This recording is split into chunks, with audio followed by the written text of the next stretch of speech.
Hi, I'm Kaylee, and these are the Halloween-themed books that I have been reading recently.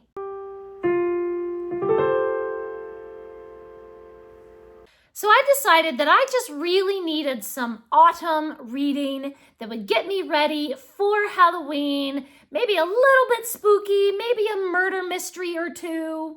I just needed something to get me into that autumn, Halloween, pumpkin kind of mood. So today we're going to talk about a few of those books that I've been reading. But before we dive in, make sure that you subscribe to this channel and give this video a thumbs up if you are in a pumpkin Halloween kind of mood. And be sure to follow me over on Instagram and Goodreads and Storygraph and all the places. So first, of course, I had to pick up an Agatha Christie murder mystery, and this one is Poirot, and Poirot is my favorite fictional detective. It's Death on the Nile.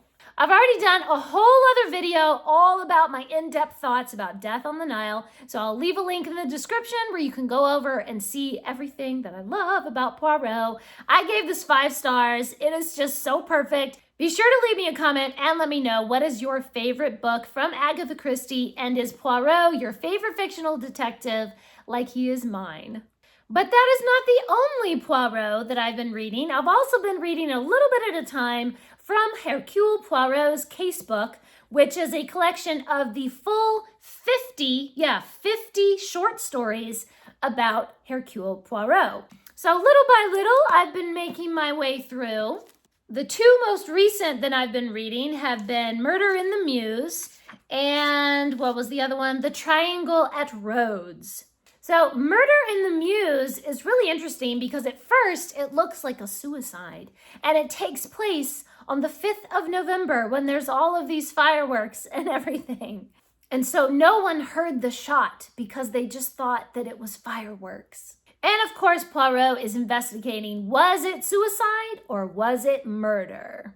And then for Triangle at Rhodes, there is a love triangle between several married couples. And when one of them is poisoned, it is not clear who put the poison in their drink. But of course, Poirot has the answer.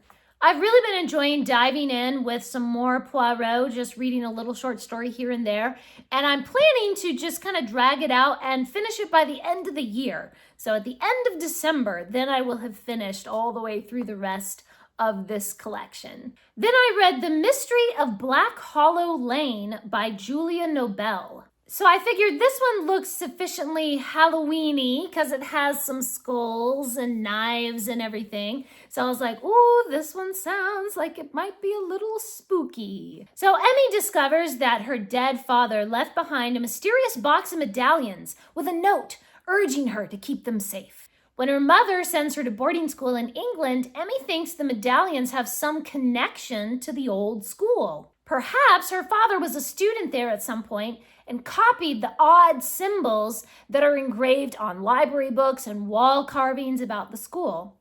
Emmy enlists the help of her new friends, Jack and Lola, and they investigate the existence of an underground society that will go to any lengths to hide their secrets. And now Emmy isn't even sure if her father is really dead or if the secret society is hiding something even more dastardly. I just loved the mystery in this book, the secret symbols and hidden passages in the old school and puzzling notes hidden in the pocket of someone's coat. One of the best things about this mystery is the shadow of ancient history that is kind of looming over every clue. The secret society appears to be hundreds of years old with a long history of working outside the law. This gave a delicious depth to the world building, especially since our characters are living at a school that used to be an old abbey in ancient times. Emmy is a really wonderful main character. She's plucky, she's tough, but she gets discouraged sometimes. She's really kind of sensitive at heart, and she needs her friends to give her some hope. I really like how she gradually opens up to her friends about her grief over losing her father, and her friends share their own troubles with their difficult families. The 3 friends are kind of the misfits of the school, so I love to see how they band together and support each other. The writing really captured my attention and made me care about the characters. The mystery was delightful. I just cannot wait to read the second book. I was about halfway through this book when I went online and was like, that's it. I have to have the second book. And so I've already ordered it and it's coming in the mail and I'm ready to read the next one. I gave The Mystery of Black Hollow Lane 4 stars. I also read The Giant Pumpkin Suite by Melanie Huser Hill. Rose is a 12-year-old prodigy studying for a Bach cello competition, hoping to win a scholarship with a famous cello teacher. Her twin brother Thomas is helping their neighbor to grow a giant pumpkin in their backyard. As Rose becomes hyper-focused on the music competition, her teacher encourages her to pursue other interests, other hobbies, such as helping her brother to grow a giant pumpkin. Although Rose and Thomas are very different, they come together to research how to grow giant pumpkins, and they get very involved with all this gardening. And they might even have a pumpkin large enough to win a blue ribbon at the fair. Rose suffers a setback in her music goals, and the pumpkin becomes more important than ever. This book took me on an emotional roller coaster ride of grief and fear and hope and joy. I'm a musician, so I really enjoyed the way that Rose talks about her connection to music, especially the Bach's cello suites. The music just sings inside her soul, and she can rely on music to calm her nerves and give her a sense of security. Rose has an amazing character development. She has such a complex personality. This book also tapped into some very deep fears for me, because as a musician, one of the worst fears you have is if you were to get injured so that you couldn't play your instrument anymore. And there were certain scenes that had me crying and upset because of those fears being explored in this story. But it was also good to see the healing and the growth of the characters in spite of difficult circumstances. I also really loved the whole cast of supporting characters in this neighborhood. They all come together as a community to help grow the big giant pumpkin. There's this very sweet Japanese lady who shows the twins how to do a traditional Japanese tea ceremony. And Rose's best friend is a girl who is obsessed with dance, and she literally dances around everywhere she goes. There is also a gay couple who have adopted a very fat, adorable baby, but they only appear in a couple of scenes. Overall, I really love this book. I enjoyed this exploration of music and how musicians find their inner spark of creativity in many different places. This book has been screened on the Screen It First website, so to see any sensitive content in the book, you can check it out on the website, and I'll leave a link in the description so you can see that if you want to screen it for your child to read. I gave Giant Pumpkin Suite 4 stars. I also read The Black Market by Jed Alexander. This one was sent to me from the publisher in exchange for a free and honest review. So this is the cover of the ARC, which I really like, but this is the actual published cover, which somehow I like it a little bit less. I mean, it's still a good cover, but I really like this one better. So who knows? So on this cover, we've got like some monsters up here, although it might just be people in a monster costume because the story takes place on Halloween.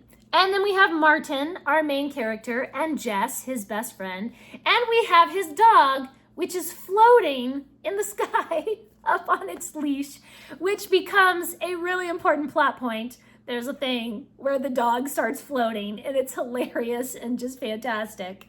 So I don't know, I just really like the design better with like the full moon and the monster costumes and the dog and everything. But the other book cover shows Martin's Halloween costume. So you can see Martin with his little glasses and he's like the headless man or something. So he has like guts coming out the top of his neck. But it makes him look much taller than he actually is because, you know, his head is down here, but the neck is like paper mache that's up higher. And that also becomes a big plot point because of his costume. He is mistaken for an adult while he goes out trick-or-treating. So that also becomes an important plot point, is his Halloween costume causes plot things to happen. Both of these are great covers. I just like this one better. I don't know why. Okay, I haven't even told you about the book yet. All right, Martin's aunt gives him a special pair of shoes made from leather of an extinct animal, and she tells him she got them from the black market, a secret place where people come to trade in magical items. It constantly changes location, and it is only open on the night of Halloween. Martin and his friend Jess go searching for the black market, and Martin exchanges the shoes for the bag of dirty tricks. He loves playing innocent pranks, but some of the tricks included in the bag are downright mean and dangerous. Martin and Jess get involved in more and more deceitful lies as they start to use the dirty tricks, and they are dismayed to see that their victims are genuinely suffering because of the pranks. The writing is excellent, the plot is fun and adventurous and a little bit spooky. I liked that the characters are complex and well-rounded, and the world building surrounding the black market and all the magical tricks is superb. It's really imaginative and original. However, I did not like that Martin and Jess are constantly lying to their parents and sneaking out of the house and playing mean tricks on people because they think that they deserve it. They are unapologetically out to get revenge on people that they think have somehow wronged them. They are selfish and spoiled and dishonest and vile. But in the end, they realize they're being mean and they stop doing any more tricks. And they sort of try to make up for what they did by being nice to people later on, but they don't apologize. They don't admit the truth. There are no consequences for all the evil things that they have done. They kind of halfway learn a moral lesson, like you need to be nice, but not really. They're the villains of the story, and they know it. This is another one that has been screened on the Screen It First website. So to see all the instances of lying and dishonesty and just how mean the pranks were, you can check it out on the Screen It First website and kind of decide for yourself. I think they're good kids at heart. They just really lost their way. I gave The Black Market 3 stars. And those are all the books that I've been reading to get me in the Halloween mood for this year. Please leave us a comment and let us know what are some books that you've been reading this year for Halloween, or ones that you recommend for others to read for Halloween. Please, nothing too scary, because I'm a big scaredy cat and I can't handle anything that's too scary. Thanks for watching. Please subscribe, and remember, the right book in the right hands at the right time can change the world.